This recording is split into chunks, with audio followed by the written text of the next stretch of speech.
What's acceptable to have to explain to a child, but unacceptable to have to explain to an adult? Not everything on TV is real. How it isn't okay to throw a tantrum when you don't get what you want. Even though you bumped into that person and knocked their items out of their hands *BYACCIDENT*, you still need to apologize. That they should take responsibility for their mistakes. That nobody else made them do the bad thing they did. Why we cover our mouth/nose when we cough/sneeze. Where babies come from.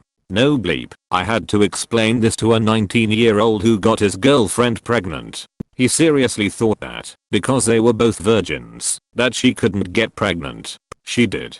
Basic hygiene. The importance of keeping your hands to yourself. How to eat with your mouth closed. How to do basic functions. Wiping your ass, using a knife and fork, tying laces, etc. Lawyers of Reddit, what was the best gotcha moment you ever experienced? My client's house burned down from an explosion in the fuel oil tank used to heat the house. It was clearly the oil maintenance company's fault, but his homeowner's insurance, from a very reputable company, still refused to pay out, citing a ridiculous technicality in his policy. Essentially, the policy covered damage caused by the oil heater, but they claimed that it was the storage tank that exploded and wasn't part of what was covered. So they deny his claim, which was about 1.2 million, and then I get involved. During a deposition with the claims adjuster, I ask how she came to the conclusion that the storage tank was not a part, or at least connected to, the heater. She states that she relied on her expert witness who was an engineer. Little did she know I had already checked this person's background. He had zero engineering experience or education. As most of you might know, you don't get attorney's fees in most cases. However, when an insurance company denies your claim in bad faith, now you do. Her little admission cost the company about $500K in fees, on top of the original claim for $1.2 million. Plaintiff had an X-ray of an allegedly broken arm. It seemed off to me, and the dates didn't make sense. I was in-house at an academic medical center. I looked at the case more closely and discovered the plaintiff was a X-ray tech at another hospital. After that, it was all over. Plaintiff alleged he was so injured in an auto accident that he couldn't work, do any regular activities, or pick up his young kids. He then posted on his public FB profile him doing the ice bucket challenge. If you're not familiar, he basically lifted a huge cooler filled with ice water over his head. His attorney had no idea he had posted it. Not a lawyer, but when I was in the military I was accused of something I didn't do, and I had to go to court over it. And during court the prosecutor started to detail this investigation, and how they had staked my apartment out for months. They entered into evidence a picture of my apartment. And when they put it up I looked shocked at my lawyer BC. It wasn't a picture of my place. It was my ex-wife's apartment. A place I had never lived, never even spent a single night there. I lived in a house, she lived in an apartment. And when my lawyer was asked if she objected to the picture being entered into evidence, she replied, I don't mind them entering it into evidence, as long as they change the listing of it. And when one of the members of the panel, no judge, 3-member board, asked what was wrong with the listing, she looked at him and said that's not his apartment. On top of this, the witness they used against me described going to my house on the night in question, and she named the subdivision where she had visited me, except that wasn't where I lived either. Also wasn't where the picture they had was either. Case was dismissed, and I was told they requested the witness to return to answer questions about perjury. Had a client accused of leading the cops on a high-speed chase. The cop on the stand estimated he was going 90 miles per hour, but never actually clocked him. Then the cop identified where the chase started with me and where it ended. It lasted about 2 miles. Then we went through his log of when it started and when it ended. About 3.5 minutes. Once you walk through the math on that, the average speed of this chase was 35 miles per hour. Client got acquitted really quickly after that. The first case I ever did, opposing counsel misplaced the copy of my client's driver's license. Rather than admitting his mistake and asking me to rescind it, he filed a motion to compel, claiming we never sent it. Well, I was able to provide proof that we'd sent it to him like 8 months ago, so the judge was rather displeased with his antics. I was suing a landlord who failed to make serious repairs in order to force the tenant out. The hard part is proving bad intent instead of mere idiocy, so you get higher damages. Code enforcement was involved, so I request those records. The landlord left a voicemail to the enforcement department saying to hold off on the fines. They will make the repairs as soon as the tenant is forced out. That was an easy case. Worked as paralegal/investigator. Working a trade secrets case involving the manufacture of dental wheels used to grind teeth. Long story, but go with it. Company A was a small family-owned manufacturer, but made the best product on the market from a small factory in the middle of nowhere. Sold massive amounts of product because of quality. Its location was remote enough and the owner paid employees so well, the employees stayed there forever. All of them had worked there for 30 plus years. When the founder of Company A died, it was sold to International Company B because the kids and grandkids had no interest in the company. Company B then closed the old factory and tried to use Company A's formula at their facilities. Company B couldn't make the formula work. Now enter Company C. Another international company who lost the bid on buying Company A. When Company C heard about the problems Company B was having, they bought the old factory facilities and then rehired the old staff to restart production. All the employees of old Company A were delighted to have their good paying jobs back and went straight to work, producing the better quality items once again, and Company C's product worked. Company B sues Company C for trade secrets violation. When you buy a company, you buy their trade secrets. And this company had a bunch. This product was just one part, but the most profitable part of their operation. Thus, Company C, because of their action, was accused of violating the laws governing trade secrets. Company B even managed to get a temporary restraining order against Company C in federal court, and Company C had to stop manufacturing at the old plant now owned. This is when I enter the picture. Our firm represented Company C and I was assigned to interview all the employees. I was in the living room of this delightful older lady in her late 50s that offered me snacks, asked me if I was married and wanted to set me up with her granddaughter, you name it. Best and funniest interview ever. Then she drops the bomb. I asked her how she knew how to make the product. All my previous interviews said so and so taught them, she said. From the directions on the wall. Total moment of silence. Directions on the wall. Yes, she said, no one ever looks at them, but there is a board on the wall with the directions. I call the janitor of the facility from her phone. Yeah, this is before cell phones, and had him meet me there. He unlocks the place and yep, covered in probably 40 years of dust making it just part of the background, is a board with the entire process on it. Thus, when Company B sold the factory, which was eventually purchased by Company C, Company B accidentally sold the trade secret to Company C because they abandoned it on the wall. I did serious evidence sourcing on this. My best pictures were of the 65-plus-year-old former janitor knocking the dust off the pages, taking the entire board off the wall, putting it in paper bag, and sealing it, so I never touched it. Every picture he smiled for the camera. His full expression was priceless in every picture. They were so freaking funny. The judge in federal court was laughing his bleep off when he heard the details of what I found to reverse the restraining order. When he opened the bag, he laughed even more. The factory reopened immediately. Company B and C settled by agreeing that they both got to use a trade secret, but couldn't sell it to anyone else. What they really figured out was those little old ladies had slightly changed the formula over the years and slightly made them better over time. Even the formula on the wall didn't work as well as these little ladies did. My brother is an attorney. He had a case where the guy said he was permanently disabled from a work accident. At a deposition, my brother overheard the guy talking about getting his house remodeled. He was already spending the money he thought he was getting. My brother drove by the house to see how much work was being done and saw the guy carrying bundles of roofing shingles up a ladder to the roof. This was before smartphones, so he drove to a Best Buy and bought a video camera, went back and recorded the guy.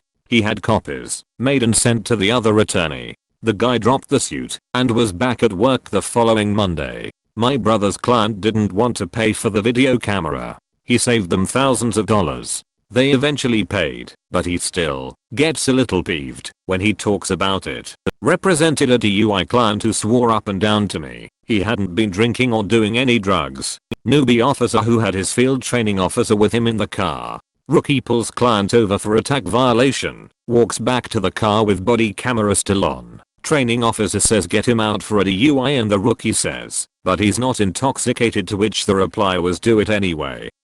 Body cam clicks off, turns on 7 minutes later, and they're doing field sobriety exercises on my client. Client sat in custody for 3 weeks, until I finally got the tape from the prosecutor, and presented it to the judge. The bleep looks from the prosecutor and FTO. When the judge saw the tape, I'll treasure that one. Judge wrote the police chief a letter saying the FTO was dead to him, and he'd deny every search warrant he tried to bring thereafter for being a liar. Client is hopefully still on track with his civil attorney in a lawsuit. What is your upvote/downvote philosophy? Upvote equals made me chuckle, smile, laugh, or gave me new info. Downvote equals it is disrespectful, uncalled for rudeness, or misinformation. I upvote comments that are at 0, but for no reason. When I'm having a heated debate with someone, they keep downvoting me, but I don't downvote them, to be superior to them. If it made me laugh, or smile, I upvote it. If the upvote count is 99, 999, 12.9, I upvote automatically to help bring it to the next level. Downvoting I do very rarely, only if the post is really against my grain. Edit. I also upvote every post I comment on, just to bring awareness to the topic I found worthy of commenting on. If it's interesting enough to click on, upvote. If it's interesting enough to respond to, upvote it. Even if you hate it. The worst thing that redditors do is take painstaking amounts of time to answer a question and then not upvote the question. I always downvote trolls. If I click on something, it's either going to get an up or a down. Someone put some effort into whatever it is they wanted to share, so by default, it's an up, unless it's blatantly annoying. I don't understand why so many people will visit a link and not leave *something*. Asterisk maybe there should be a sub where you have to up or down vote before you can move on. I'm conservative with my upvotes. If I give you an upvote, you made a part of my day brighter. I upvote threads I comment on, people who reply to the comment, threads I enjoy, and or threads feel like need more exposure. I downvote people who are being twats. Entirely random. Let fate decide. Doctors of Reddit, what is the most mind-blowing recovery you've ever witnessed? Resident here. This one is more of mind-blowing remission than an acute recovery. Had one patient in one of my internal medicine rotations in medical school who was admitted for hip surgery, who was one of the nicest, sweetest people I've ever met. Her surgery was pretty routine and there were no complications. In her past medical history, she was diagnosed with stage 4 endometrial cancer that had spread to her brain. Apparently she had undergone chemo, radiation, primary tumor resection, and surgery to remove the brain met. She remained cancer-free since that period. The fact that she had undergone that whole ordeal and appeared to be mostly healthy and was in remission from her cancer really blew my mind. Have seen a lot of remarkable recoveries back to baseline from people unconscious and intubated in ICU, especially in young people who have high physiological reserve to bounce back from catastrophic events, for instance, thyroid storm, aneurysms, ketoacidosis. I'd say the most surprising recovery was in a drug and alcohol patient. Man in his 20s with a very difficult upbringing, dropped out of high school at 15, and was just hooked on meth and alcohol since. Very expensive habit, so he'd commit crimes to fund the drugs, get out of prison, and back to us for rehabilitation, commit another crime. A horrible cycle. He wasn't motivated to recover, because he didn't have much of a life to return to. Serious health problems from drug use. Nobody would hire him due to his criminal record. Parents in prison. Also seemed mildly intellectually impaired, possibly from chronic drug use. He only had his girlfriend. Then his girlfriend died of a drug overdose. I thought he'd follow after, because he was hanging on just for her. But he did a total 180. Booked himself into detox, attended all his appointments, got his high school equivalency, stayed clean for years, and got hired as a security guard. On discharge, he was with a new partner, and they had a baby on the way. During his last appointment he dropped into the dollar store and had a bag with a stuffed elephant and pink blanket inside. Not a doctor, but a nurse who worked in long-term care. I had a patient who was apparently actively dying. She had stopped eating for 3 to 4 days and was on comfort measures only. This meant she was receiving morphine every hour and the rest of her medications were discontinued, and she was only being fed and given water as tolerated.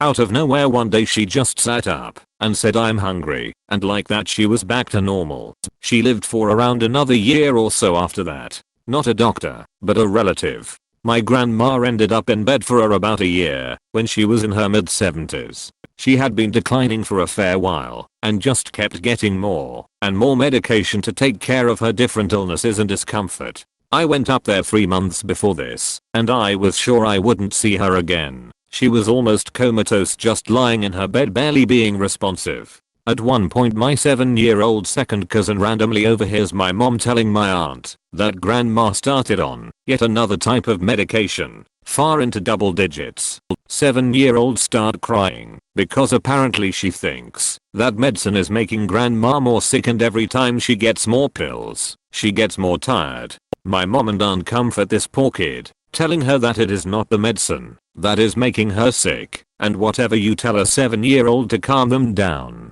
My mom is a nurse, or was back then. She is retired now. She worked with her best friend at a smaller private hospital in Denmark, and a week later in the lunchroom she is telling her friend the story about my cousin. The in-house anesthetist picks up on the convo, asks about what type of medication grandma is on. Mom starts mentioning the ones she remembers, which really gets this guy's attention. Basically my mom names a chain reaction. Like medicine A has lack of energy as a side effect and another side effect, which is then treated with B, that causes lack of energy, and another side effect that is then treated with C, etc. So basically if grandma didn't get A, she wouldn't need B, C, D, or E, and that is just the 5 medicines that my mom remembered at the top of her head.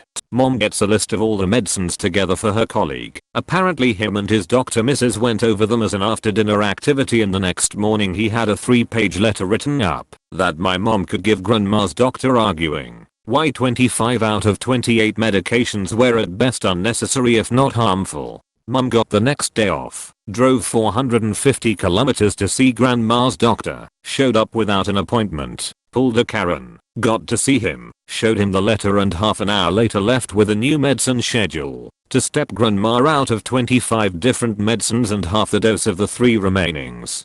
2 days later my grandma got out of bed for no apparent reason for the first time in 6 months. 2 months later she was walking the dog and baking again. 15 years later grandma is still alive. She is missing a leg now, and 4 years ago she moved into a retirement home with my grandpa. I haven't seen her for 3 years, but she is doing good. She ended up getting compensated by the stated, can't remember the figures, but it was the maximum amount, mind you, not that high in Denmark. Paramedic fireman here. Had a guy, 65ish years old, who dropped dead while on a treadmill. Leads showed a systole, which means dead as hell. 0 electrical activity in his heart. 1 round of CPR with 1 round of ALS meds. Goes into a shockable rhythm. Defibrillate. Shock. 1 time. Guy gets a normal heart rhythm back with a pulse. Loaded him up. Had a 5-minute transport. By the time we got to the hospital, this man was making jokes with us and would have walked in if we let him. This is not how cardiac arrests go. You usually die. And if you live, your quality of life after is usually greatly reduced if not negligible. This was absolutely incredible. Sorry I'm not a doctor, but my brother had been given hours to live 3 times during his battle with cancer. I flew to see him and say goodbye all 3 times and another 20 odd times to give moral support over the 2 years he fought. One night in the hospital the doctors told us to say goodbye as he had only hours to live. We all fell asleep holding his hand, and at 6 AM I opened my eyes and listened to see if I could hear breathing. It was quite dark and all I heard was my brother's voice saying holy sh*t I'm still here. He lived for another year. Not a doctor, but this is my mom's story from a few years before I was born. She was driving home during a really bad snowstorm. She lost control of her car swerved into the opposite lane, and got T-boned by a pickup truck. The truck hit her car so hard, the driver's portion of the car was pretty much all that was left somewhat intact. My mom sat there lifeless for 30 minutes, before anyone even called for help.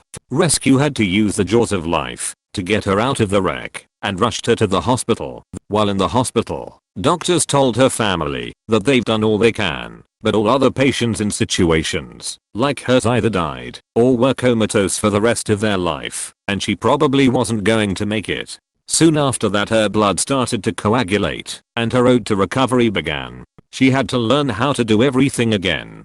Talk, walk, hold her head up, feed herself, clean herself, dress herself, etc. To make a long story short, after a year, I think, she went to the house of the head surgeon who operated on her and introduced herself. The doctor had to excuse himself for a while, so he could gather his emotions, because he just couldn't believe that my mom made the recovery she did. She doesn't even look like anything happened to her, but since her accident she has lived with a quarter of a lung missing, one kidney missing, double vision, and partial loss of feeling on her right side. Other than that, she looks and acts perfectly healthy. 4 years after her accident, she gave birth to me. I think she's a walking miracle and she's the strongest person I know. Edit. You guys are too kind. I could cry lol. Resident here. When I was a medical student on a cardiology rotation, we had a very nice 40 years old lady that was being treated for a heart attack. Kinda young, but okay. This type of heart attack, deemed an NSTEMI, is the type where she did not have to be urgently rushed to the cath lab. So she had hers the morning after she was admitted, seemingly fine before going down. While in the cath lab, she spontaneously went into cardiac arrest. They got her back after 2 shocks, multiple rounds of CPR, and a round of EP. Usually, if someone is coding for a while, it doesn't look good for them. But she came back and was intubated, so it's more of a watch and wait deal after. Well, overnight, she self-extubated herself. When I rounded on her in the morning, she was awake and said she felt fine. Her only complaint was that she felt like she got burned on her chest, and that was irritating her a bit. *QHHHEA, that was the 200 joules of electricity going through you a few hours ago. She then went on asking when she was going to be discharged, because she needed to go home and take care of her 2 dogs. The fact that she went into cardiac arrest in-house and in a shockable rhythm definitely helped her chances of a good outcome. But it's still one of my cooler stories. BC, contrary to what people see in the TV shows, people don't just wake up, eager to take on the day after cardiac arrest.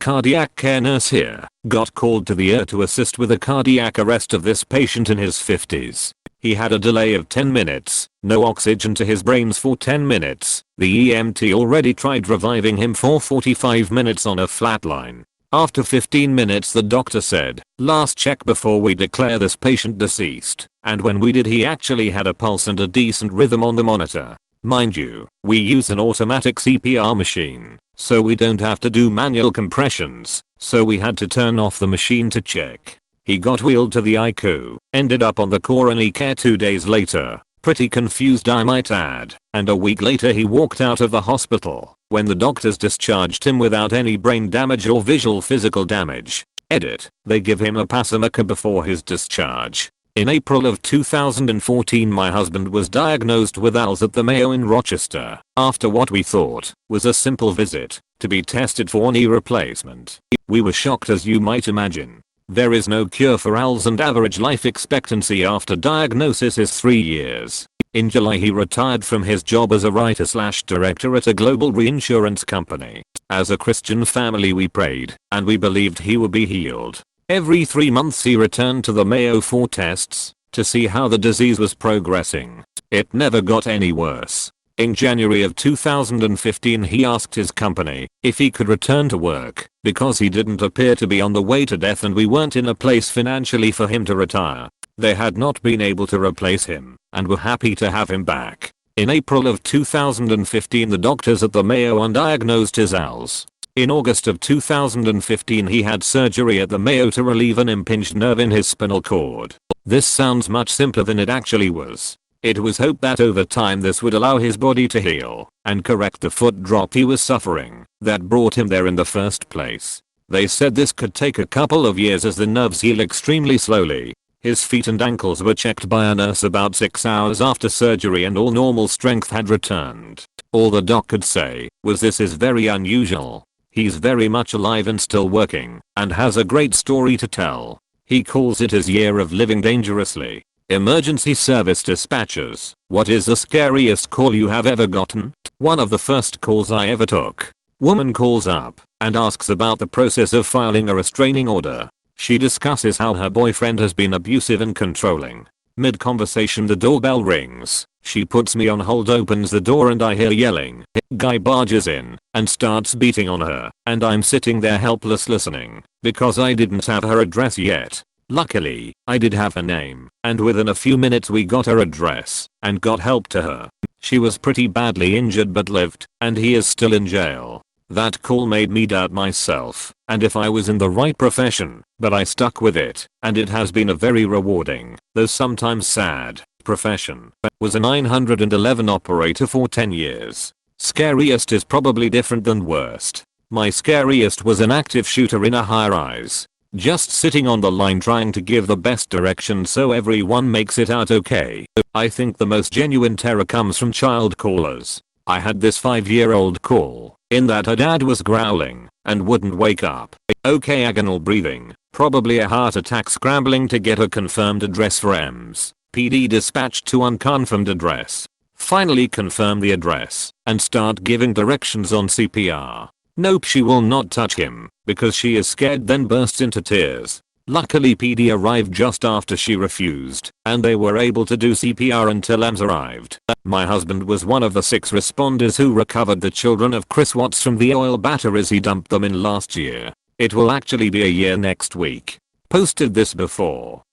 Our 3-year-old was at a campground with her family and they let her out of their sight for 20 seconds and she wandered down to a creek and drowned. Her mom found her and her father called in. While I was getting details from the understandable distraught father, a random guy camping there was doing CPR managed to resuscitate her. I can't imagine how her parents felt, but it was like physical weight being lifted off of me. Edit. Am police dispatcher Reddit 2. Bleep T grammar. I work for a sheriff's office and a good friend of mine was a dispatcher. I stepped outside one day for a smoke and my buddy was standing there shaking and crying. I asked him what was wrong, and he told me that he had just dispatched a call for his best friend. His friend was a former army sniper and had only been out for a few months. He was a volunteer firefighter and was responding to a house fire, rolled the truck, and had been decapitated.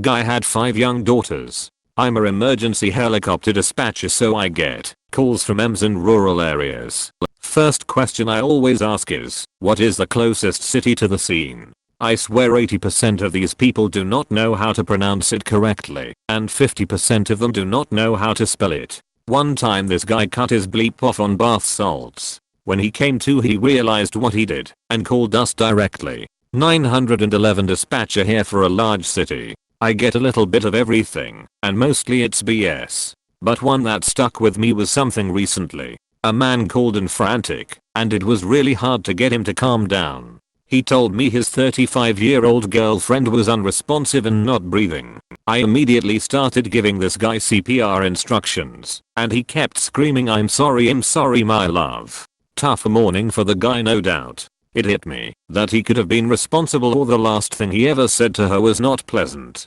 Never followed up on the call. In this line of work, it's on to the next one. Too busy to think about it. I have millions of people depending on me not to let the last call affect the next one. I don't know what happened other than she was a doer. Didn't hit me until the next day. My god, that scream was deafening. All I know is there was more to the story. I could hear it in his voice.